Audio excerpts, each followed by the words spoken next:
იარაღის განხილვა, მაგრამ მოდი ახლა ცხენი განვიხილოთ. ბატონი დავითი უნდა გავხადო მხედარი.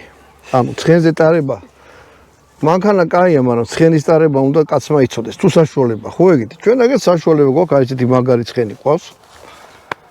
ხონდა ბატონი დავითი, ო, მარგო ქვია, დედალია. მოდი ცხენებზე ვილაპარაკო ცოტა ხანს ბატონო დავით. მთელი კაცობრიობა, რაც კი ცხენი მოიშინაურეს, ცხენზე შემოხდა და ამითი დადიოდნენ. მანქანის ძალა რაში იზომება, იცი? ცხენის ძალებში, იმიტომ რომ კაცობრიობა მარტო ეს იცოდა. ცხენები არის ძალიან ბევრი ნერიჯიში.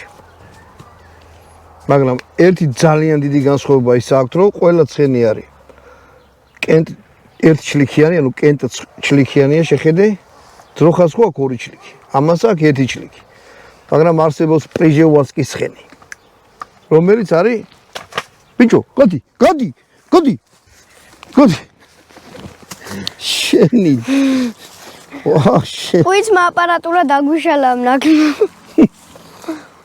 ოიმე, რაღაცა შეჭამა. ტელეფონი ხო შეგიჭა. მოდი. მარგო.